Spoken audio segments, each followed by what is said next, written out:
Well, good afternoon, everyone.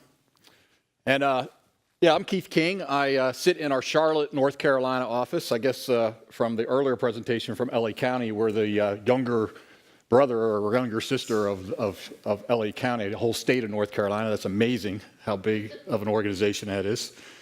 And I work on our transportation team.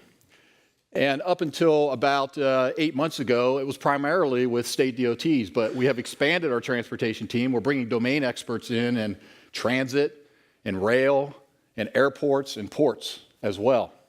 And I'm going to talk with you a little bit about the system of engagement. And it's about putting your GIS and really all of your technology to work. So you've heard a lot of things, a lot of great examples the last few days. Both from a technology and a kind of a process or concept standpoint. But I wonder, do you get a little bit nervous about how you take all this information and operationalize it? Is that a concern at all? Okay, I'm seeing some shaking heads. That's what this presentation is all about. How do you take this information and make it real? So it's about, we know that we all want an organization that's connected. And in a lot of cases, that requires transformation. So as a leader in your organization, how do you get to this point? How do you create an interconnected enterprise? So the system of engagement, the method of the system of engagement, it's an app-centric approach to driving this transformation. And it's designed to connect people and processes and technology together across the organization. Now, I want to talk just for a moment about the people aspect, because technology is one thing, right? That's sometimes the easy part. The hard part is the people, but it's also the biggest opportunity that we have. So what I hope you will see as we go through this process are some things that we built into the process to help you manage that change, right? The old change management. So I just want to hit on a couple of things that hopefully you'll see this come out as we go through the process. And the first thing is give to get. Give to get. You know, people, as human beings, we rarely will sign on to something or give something away unless we're getting something in return, right? So you will see in this process how we deliver tools that help people do their job better. And we do that early and we do it often. And that helps get that buy-in. Next statement, adjacent possibilities. I heard this story once. I did a little research this morning. I think it actually might be true that Steve Jobs, well, this part is true. Steve Jobs actually came up with the idea of the iPad before the iPhone. Now, go back to that time in your life and imagine when the iPhone came out that somebody would have handed you an iPad. For me personally, I would have said, what the heck do I do with this thing, right? Because it was a completely new concept. So instead of rolling out the iPad first, he rolled out the iPhone because the adjacent possibility was the phone. And if you had one of those early iPhones, you know how terrible the phone was, right? But it introduced us to the concept of a platform with apps, third parties come along, and then the iPad came out later, and now we had that linkage, right? We linked to the phone first and then to the tablet second. So what I'm saying here is we have to do this in our organizations as well. Most people who are not in technology have no idea what a data warehouse does, what a REST service is, or any other of the technical jargon. So we have to present it to them in a way that makes sense. And I'll make the argument that everybody knows what an app is today, thanks to Steve Jobs. The next thing is skin in the game. If I come to you as leaders with an idea on how to make my job easier with a technology tool, and you agree and you begin to implement it, if you start to run into some problems along that implementation phase, it's very unlikely that I'm going to throw you under the bus, right? Because it was my idea. I had skin in the game. In fact, I'm probably going to do just the opposite. I'm probably going to invest my own resources to help you out. And so the system of engagement, we work that into the process. Let's get the organization, let's get skin in the game, all right? Addition before subtraction. I learned early on in this role that I had to remove a word from my vocabulary. I now call it the R word, okay? The R word is replace. It's replace. And I bet you all know, or people in your organization who have put blood, sweat, and tears into a system that maybe has served the organization well for many years, But as soon as you bring up anything about replacing it, some emotion starts to come out. Does that happen? Okay, so I get that, right? I have this old pickup truck, and my wife tells me that I have an unhealthy relationship with that pickup truck, right? And every time she talks about replacing it, it just kind of hurts right here. It just hurts me, right? But if she was just to go out and buy me a brand new 2018 F-250 and park it in the driveway and tell me that I could drive it whenever I wanted, but I didn't have to, you know what? I bet that pain would go away really fast. All right, so there's the next one is meeting expectations, right? So met expectations plus 1% equals a raving fan. I don't know if you've ever heard of the book Raving Fans, Ken Blanchard. It's a great read. You can read it in about 25 minutes, right? It's just fantastic. The concept there is that if you consistently meet expectations plus just a little bit more, you're going to create raving fans in your organization. And let's face it, technology, well, it doesn't always meet our expectations. I can tell you for sure that my laptop this morning at 3 a.m. when I was building this presentation was not meeting my expectations. Okay? But we have an opportunity to do this with this system of engagement approach, with this app-centric approach, and hopefully you'll see that. And then scale. Finally, I'll just say that we have rolled this out into large organizations, and it works at large organizations. We also have done it in departments. So you can scale this up to your enterprise, or you can scale it down to an individual organization. Oh, and by the way, that's you. That's you leading the pack, right? And that's what this system of engagement is. What we're trying to accomplish here is that people follow in behind you as a leader, and they willingly follow you as you transform your organization. All right, so let's just talk about our roadmap here. We're going to talk about some apps for everyone, geo-enabled apps, right? And I want to just review what makes this approach different and then how to go about implementing what we have termed the system of engagement. And actually, one of our customers termed it, not us. All right, so geo-enabled apps. You've seen lots of apps the last day and a half. And I was going to go through it just to remind you of these apps and how they are designed for individuals to help them do their job better. Here is a map for an emergency management person for preparation of a disaster, right? Wanting to know what would be the impact. What type of people do we have in this area? And I can click on this map at any place and get some more information, right? So this is an app, pretty simple to use, doesn't require you to read a manual, doesn't require you to go to training. You open it up and you use it. And this is the app that our Microsoft friends showed and Scott talked about earlier, and this is the one that's going to go away soon with artificial intelligence. This is the ranking or the rating or photo survey for communities. But you know, the fact that we know things change all the time. Things are constantly changing. So the beauty of this app approach is that these things are small and targeted. So if they become obsolete, what do you do with it? Throw it away, right? You use it while it's useful. You have a small investment in it, and then when it's no longer useful, you just roll it off, right? And you move on to the next applications. We saw this application earlier, yesterday. Again, this helps understand where you're at with combating homelessness. And then a couple transportation examples. This is a dashboard that's been put together and actually consuming Waze feeds. And we're taking a look at cameras and projects that are out there. And this is the beauty of GIS, right? I just said 3 different systems, cameras, Waze, and projects. In a DOT, those come from different sources. But there's one thing that's in common to those sources, and to that data that's in those sources, and that's location. And that's the power of GIS. We use that location component to bring information together and put it in context for the user. But we don't just visualize it, we analyze it too. If you look at that accidents and work zones up there, when I took the screenshot, it was 0.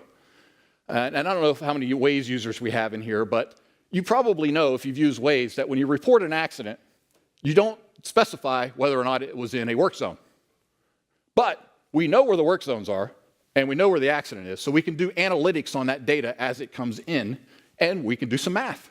And that's exactly what we're doing. So again, it goes way beyond visualization. And then finally, this is actually one of my favorite apps for a transportation organization.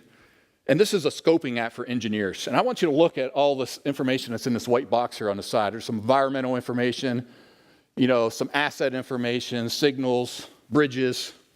And when an engineer needs to go out and start a design project, they have to look all this information up, right? Those boxes, those items in that box right there represent about 4 or 5 different systems. So imagine, put yourself in the shoes of an engineer for a moment. They either have to make phone calls, they have to send emails, they have to log into a system, they have to pull all this information together. Now it's at their fingertips. And again, the reason we can do this is because each of those items, each of those data elements, they have a location component to them, and we can bring it together. And you want to talk about change management for a moment? Guess what? You hand an app like this to an engineer, you don't have to talk them into using it, right? Because you just saved them 2 weeks worth of work, most likely. Now, one more thing, if you notice the red boxes up there, that represents crash statistics, hot spots for high crash areas. The red ones are persistent hot spots, yellow are growing, they're getting worse basically, and the red are new hot spots. That analysis takes some pretty sophisticated GIS expertise. And one of the problems we see, at least in transportation, I don't know if you experienced this, but people do some amazing work. The problem is about 3 people can see it. And so the engineer, in this case, who's doing the design work, may not need to know how that analysis was done. That person just needs to know that he's got a problem in that area. And that needs to inform his design process. So that's another one of these things about the system of engagement, is that it exposes this information. It democratizes data, and it democratizes analysis, and then we can put it in context so that individuals can do their job better. All right, so those are the apps. Pretty cool. Let me just talk about some characteristics of this system of engagement as SOE. I already talked about the apps, all right? They're job specific. We're focused on the user. The other thing is that we build on your existing investments. This is not a replacement strategy, the R word. We do not come at it that way. Yes, some things might be replaced along the way. That is not where we start. It's about getting more out of what you already have invested in. And the goal is to get to your information, your map, your app, or your data in 3 clicks or less, and to do that from any device at any time. That's the goal. Can't always do it, but that's what we're striving for. All right, so those are some key characteristics of the SOE. A couple items I just want to point out. The system of engagement has a destination. It's a place to go for the users, right? This is where they launch their apps. This is where they get to their data. It's where they can create new apps. Like the firefighter is up here. That was amazing that he was able to take that platform and create his own apps. He's not a GIS person, right? And you know what? That just brings up a great point. Sometimes we fall into a trap. It's called I've heard it called the tyranny of the or, right? I can have good data governance, or I can have innovation. My argument with the system of engagement is that you can have good governance and innovation. You can create some guardrails, give people tools, and allow them to go off to the races. Imagine tapping into the potential across your organization. Imagine, I know this happens, like you feel like you've got rogue organizations out there that are always pushing the boundaries, right? Doing things that don't align with their overall strategy. But what if you could tap into that energy, give them a framework to work on, and let them go to town? That's when you really start to multiply your efforts. All right, and then from an organizational standpoint, this destination is where we register content, we expose authoritative data. It's all managed in the back end. Anything that's on this destination is authoritative. And if it isn't, then it's clearly defined as not being authoritative. And it's where you manage credentials, who can see what. Obviously, there's certain information that you need to keep narrowed down to a certain population.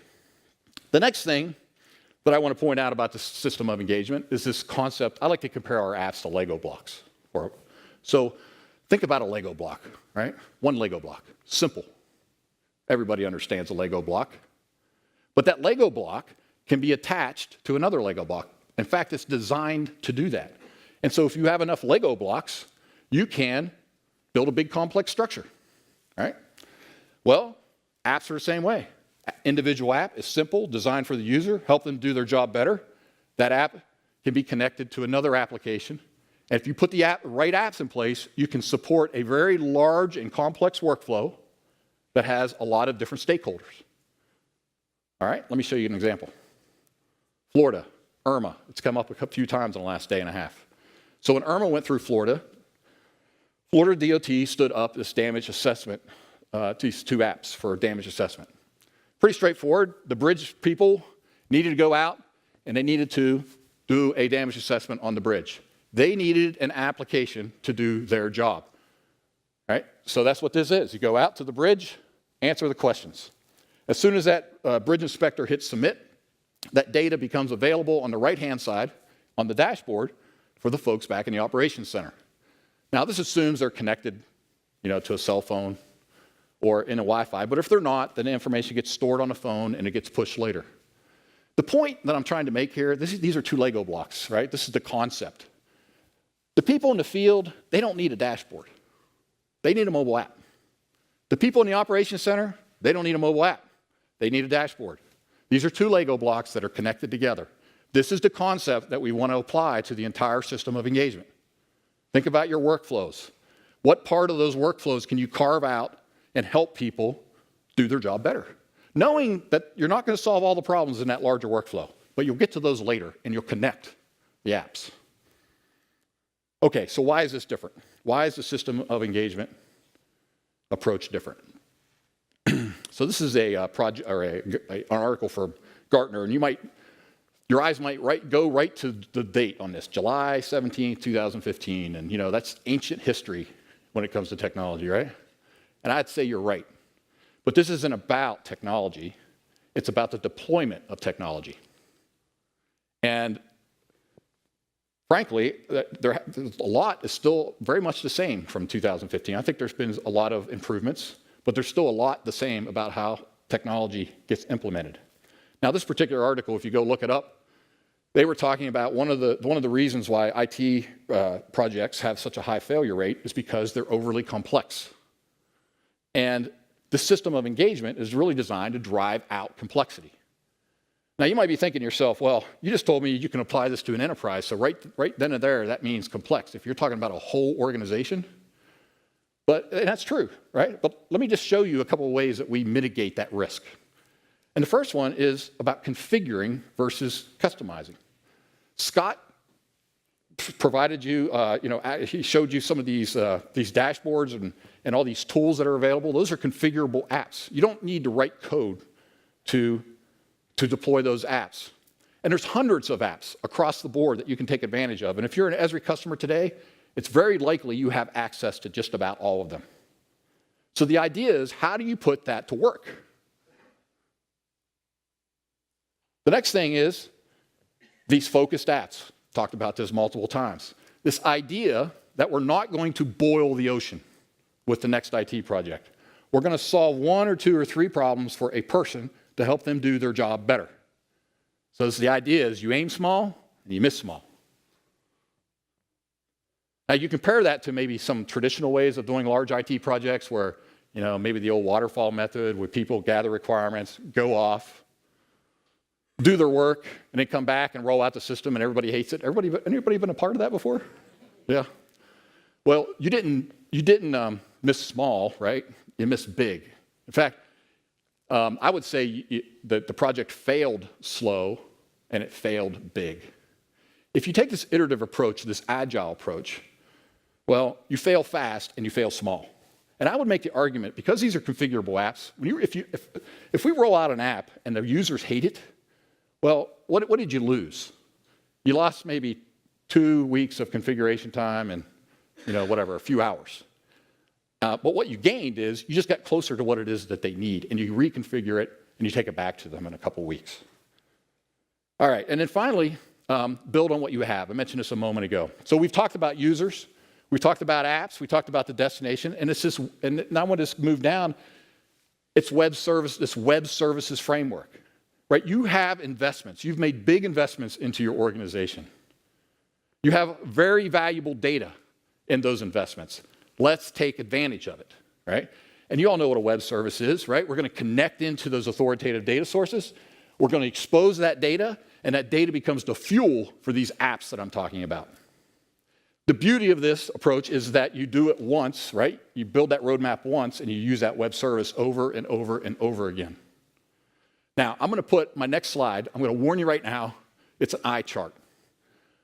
But I want you to bear with me because we're going to start at the forest and then we're going to drill into the trees. And what you're actually going to see is a summary of an implementation plan for New York State DOT, which was about a 70-page implementation plan, all right, boiled down to this. So let me just point a couple things out.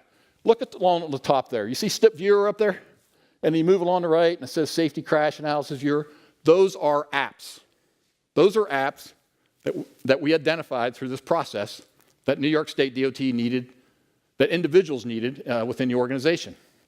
Underneath each of those apps, those boxes and those columns, those represent work activities, things that need to get done in order to get the app out the door, put it in production. And you can see over here on the left-hand side, we've got them divided up. We've got supporter work, services work, data work, and platform work. The idea here is that once the activities are done that are represented in those boxes, that first app's ready to go. You move on to the next. All right, now I want to drill in. I want to show you something. We're going to go to this area right here and look at that projects map service right there. So you can see lines coming off that projects map service. That implies that there were some dependencies. It also shows how downstream that thing's going to be reused. Now, let's go back out to the forest here. There's that project map service.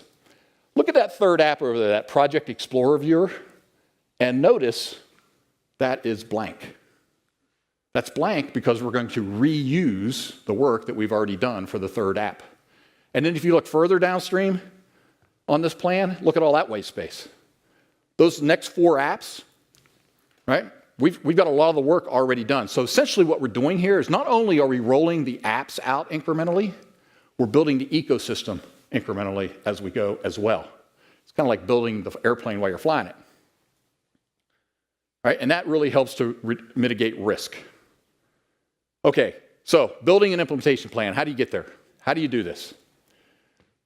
So there's really three parts here. There's discovery, there's the development of the implementation plan, and then there's the execution of the plan. In the discovery, we do what we call a technical track and a business track. The business track's all about meeting with individual business users, non-GISers, people who need modern tools to do their job better. And what we do is we listen to their workflows and then we connect up where possible, where they have redundancies or inefficiencies. We connect that up with tools that are available in the stack. And then the technical track, we do a deep dive. Now, this is important on the technical track and the business track. As we identify these applications, we ask two questions about each individual app. The first question is, what's the value to the organization? If this thing was deployed today, how much value would it bring to your organization? Well, you have to answer that, right? And you need to put a team together to do that, answer that question. We rate it on a 1 to 4 scale, and then we ask the same question or a similar question about the level of effort. How hard would it be to deploy? Same thing, 1 to 4 scale. 1's easy, 4's hard. Well, I'm going to show you what we do with that information here in a moment, and I'm going to do that with a case study with Colorado DOT. So at Colorado DOT, we went through this process. We talked to a lot of people. We looked at a lot of systems, had a lot of meetings. It was great fun. We discovered 87 apps, okay? Now, we asked those two questions of those 87 apps. How hard is it to deploy? What's the value to the organization? And then we put, ready for another eye chart? Okay, here it comes. All right? These are all the apps. But you can see we put them in the matrix. As you move along that purple line to the right, the apps in those columns are harder to deploy. As you move up the green line, the apps they bring more value to the organization. Which ones do you think we want to deploy first? Yeah, those, right? You want to build some street cred with your organization, right? You want to get some chips that you can cash in later. So again, this is part of a process, part of the approach, part of the implementation plan. Now, I want to come back to this eye chart that I had up.